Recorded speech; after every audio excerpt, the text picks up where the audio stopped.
भूपेंद्र मोरे. गेले 12 वर्ष झाली आम्ही समाजसेवेत आहोत. त्यामुळे येत्या निवडणुकीच्या वेळेस आमच्या कामामुळे आम्हाला जनता अवश्य साथ देईल आणि गुलाल नक्की आमचाच असेल. कोणत्या समस्या आहेत आपल्या प्रभागात? आपल्या प्रभागात आत्ता पाण्याची, ड्रेनेजची भरपूर मोठी समस्या आहे. आज पण आम्ही बऱ्याच ठिकाणी फिरून आलो. ते ड्रेनेज आणि पाणी हाच महत्त्वाचा प्रश्न आहे. आम्ही नवीन उमेदवार आहोत, त्यामुळे नवीन जोमाने काम करणार ही 100% खात्री देते. नागरिकांसाठी कोणत्या सुविधा देणार? आत्ता ज्या आपल्या भागात ज्या कमी आहेत त्या सगळ्या पोहोचवण्याचा प्रयत्न करणार. आता ताई, तुम्हाला नवीन सहकार्य मिळाले, इतरही पक्षाचे काही लोक ते सगळे मला पूर्वीपासूनच ओळखतात आणि बरेच जण नातेवाईक असल्यामुळे बरेच ते छान जमलेलं आहे आमचं. त्यामुळे आता उद्यापासून आम्ही सुरुवात करूच पॅनल प्रमाणे प्रचार करायची. नाही, याच्यामध्ये कुठलीही संभ्रमावस्था नाही आहे लोकांमध्ये. ही गोष्ट क्लिअर आहे की जे काही आपले कायदेशीर बाबी आहेत त्या बाबीनुसार 50% आरक्षण हे महिलांना राजकारणात आज ग्राह्य आहे. त्याच्यामुळे ही राजकीय अपरिहार्यता आहे, ही काही कुठली ॲडजस्टमेंट नाही आहे. 100% महानगरपालिकेमध्ये मला जाऊन काम करायचं आहे का, तर नक्की करायचं आहे. रिसोर्स कुठला आहे हा माझ्यासाठी फार महत्त्वाचा मुद्दा नाही आहे.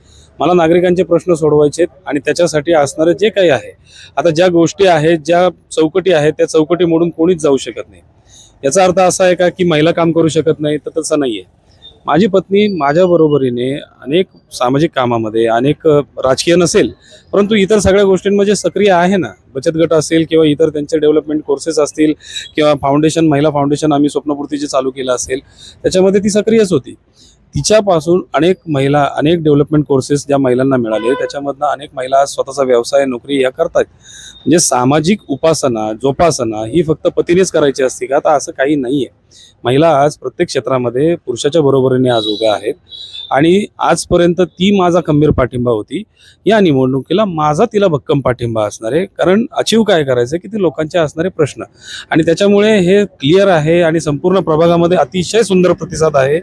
लोकांकडनं बोलवलं जातं आहे. निवडणूक आता ही खुद्द लोकांनी, नागरिकांनी हातामध्ये घेतलेली आहेत. अनेक सोसायटीमधले लोक आहेत की जे स्वतः रस्त्यावरती उतरून प्रचार करतायत, लोकांमध्ये फिरतायत, अनेक आजूबाजूच्या सोसायटीमध्ये फिरतायत.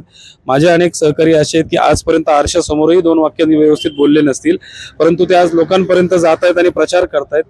माझ्या महिला बचत गटातल्या की ज्या आज घर, मूल, चूल आणि ते दरवाजा आपण जे म्हणतो ते सोडून कधी बाहेर गेलेले नाहीत, त्या सुद्धा आज रस्त्यावरती उतरून लोकांना कन्व्हिन्स करतायत की कशा पद्धतीने आपण हे काम करू शकतो. ही माझ्या कामाची थोडक्यात पावती आहे असं मी समजतो. इतक्या मोठ्या मातब्बर मंडळीमध्ये माझ्याबरोबर किंवा माझ्या पत्नीचं नाव हे उमेदवारीसाठी जाहीर जाणे हितच आमचा विजय आहे असं मी समजतो. नाही, तशी खेळी शेवटी बघा, हे राजकीय आडाखे आहेत. हे काही गोष्टी गुप्तही ठेवल्या पाहिजेत, परंतु हे काही असं ठरवून झालेलं नाही आहे. सिच्युएशन ज्या पद्धतीने येते त्याप्रमाणे एक्सेप्ट करावी लागते.